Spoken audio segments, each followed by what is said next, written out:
$10,000. That's the number that has haunted ADCC for what feels like an eternity. It's the prize that's been handed to a men's divisional champion since the tournament's inception in the late 1990s, a figure that, thanks to inflation, is worth less and less every 2 years. It's a sum that the king of modern ADCC, Gordon Ryan, has called trivial, arguing that purses need to be way higher to truly professionalize the sport. And it's the number that drove Craig Jones, one of grappling's biggest and loudest stars, to launch his own competing event with $1 million prize, a move designed to, in his own words, destroy the tournament. Now, ADCC has finally responded. They've announced a major pay increase for 2026. The question is, what does this new pay structure really mean for the grappling landscape? Is this the move that keeps ADCC on the throne? Or is this just one battle in a prize money war they are destined to lose? To understand how big of a deal this is, you have to understand just how stagnant the pay at ADCC has been. For years, the prize money was public knowledge, a source of both pride for its consistency and intense frustration for its lack of growth. The payout had not changed since ADCC's founding. Let's break down the old numbers.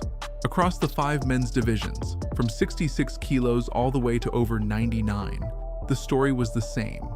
First place got $10,000, second place took home $5,000, third got $3,000, and fourth received a $1,000 consolation prize. For a 16-man bracket stacked with the best athletes on earth, only the top 4 finishers saw a single dollar. For the women's divisions, the pay was even less. A female world champion would earn just $6,000 for winning gold. The real money was in the absolute division and the super fight. Winning the openweight absolute bracket would net you $40,000, and the super fight winner also got a $40,000 check. Add it all up, and the total prize pool for an ADCC World Championship was just over $230,000, split among more than 100 of the world's most elite grapplers. An athlete could win a world title, and after paying for their coach, training camp, and taxes, walk away with a figure that hardly reflected their monumental achievement. This financial reality set the stage for a rebellion. Enter Craig Jones, the disruptor. The charismatic, trash-talking Australian, a 2-time ADCC silver medalist, became the face of a grappling revolution. Frustrated with the gap between ADCC's growing revenue and stagnant athlete pay, he didn't just create another tournament, he declared war. In 2024, he launched the Craig Jones Invitational, or CJI, and scheduled it for the exact same weekend as the ADCC World Championship, forcing athletes to choose chase prestige or chase life-changing money. And that money was truly life-changing. The CJI offered a $1 million grand prize to its tournament winners, but the disruption didn't stop there. In a brilliant and provocative move, Jones announced that every single athlete competing at the CJI would get $10,001 just for showing up. That's $1 more than an ADCC World Champion made for winning their entire division. Even if you lost in the first round, you walked away with more prize money than a gold medalist at the most prestigious tournament in history. The message was brutal. Prestige doesn't pay the bills. And it worked. The CJI generated an estimated 65 million views across social media and streaming platforms, proving massive demand for well-compensated events. High-profile athletes defected to the CJI, sending shockwaves through the sport. It was an existential threat, and even before this 2026 announcement, ADCC had to react. For the 2024 event, they introduced a $2,500 show money payment for all athletes and reportedly moved to equalize the women's prize money to the men's $10,000. The CJI had already forced ADCC's hand. So what exactly is changing for ADCC 2026? On February 22, 2026, the official ADCC news page dropped the headline athletes have been waiting years to see. ADCC announces increased prize money for ADCC winners. The statement declared the increase was to better compensate grapplers and reward elite performance, a direct admission that the old pay structure was dead. So here's the big news for the ADCC 2026 World Championships. The first place prize for a men's divisional champion has now doubled to $20,000, and the silver medalist will receive $10,000. However, the prizes for third, $3,000, and fourth, $1,000 place remain unchanged. The women's champion prize has increased from $6,000 to $10,000, with the silver medalist now taking home $5,000. The big money brackets also saw a boost. The absolute champion will now win $50,000, a 25% increase from the previous $40,000 prize. The super fight winner will also earn $50,000, with the loser still receiving $10,000. Additionally, ADCC has more than doubled its performance bonuses, with $3,000 each now awarded for best fighter, best takedown, and fastest submission. When you add it all up, the total new prize money for the 2026 event will be around $362,000, a nearly 57% increase from the previous total of $230,600.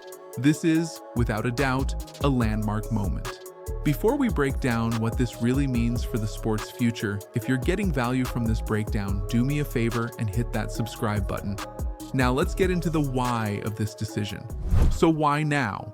After decades of holding the line at $10,000, why did ADCC finally make a move? The answer is simple: Craig Jones.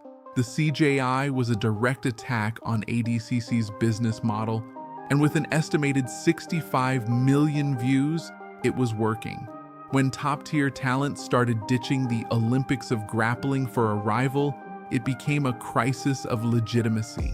For the first time, ADCC Gold wasn't enough. But it's not just the CJI. This is also a response to years of public pressure from the sport's biggest stars and the fans. Looking ahead to ADCC 2026 at the Tauron Arena in Krakow, Poland, on September 12th and 13th, the ticket prices caused a major stir, with premium seats going for nearly $1,000. Many fans questioned where that money was going. Announcing a major prize money increase is a powerful PR move. It allows the organization to tell fans and athletes, "We hear you. We are investing back into the sport." It's a strategic play to justify the rising cost of attendance, while fighting the narrative that the CJI is the only place grapplers can get paid. With this massive pay increase, who are the immediate winners? And what new questions does this raise? The biggest winners are obviously the competitors. Athletes across all 8 men's and women's divisions just saw their gold medal payday double.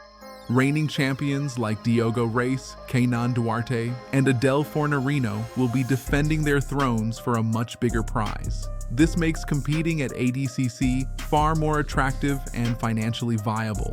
In the long run, this is great for the sport. Higher pay helps professionalize grappling and makes it a more attractive career. However, where there are winners, there's also a complicated picture. While the pay for female champions increased, the men's prize saw a bigger jump. This actually widens the pay gap that already existed. Previously, the difference between a male and female champion was $4,000. Now, a men's champion earns $20,000 while a women's champion earns $10,000, a difference of $10,000. So while it's a step forward for everyone, it also raises new questions about the path to true pay equity. The spotlight is now firmly on ADCC to address this continued imbalance. This announcement isn't the end of the story. It's the next move in a high-stakes chess match for the future of pro grappling. ADCC has made its counteroffer, showing it's willing to open its wallet to keep its top talent. But the big question remains, is it enough? Doubling the prize to $20,000 is a massive step, but it's still a long way from the $1 million prizes at the Craig Jones Invitational. This feels less like a final answer and more like a tactical adjustment. ADCC is trying to do just enough to stay on top, banking on its unrivaled prestige, now supplemented with better pay, to be more valuable than a pure cash grab. All eyes now turn to Craig Jones, who will likely feel pressure to up the ante again. We're seeing a fundamental split in philosophy. On one side, ADCC represents history, legacy, and slow evolution. On the other, the CJI represents disruption and cash-fueled rapid change. The future of the sport might be a tense coexistence where both push each other to be better.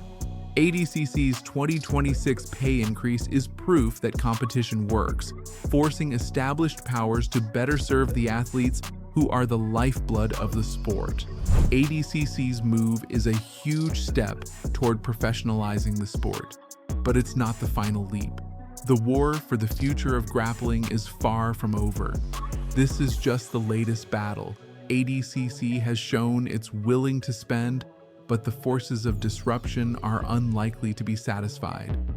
But I want to know what you think. Is a $20,000 prize enough to keep ADCC at the top? Is doubling the prize money for everyone while a pay gap remains the right move? Let me know your thoughts in the comments below. And as always, if you enjoyed this breakdown, make sure to like this video and subscribe to the channel.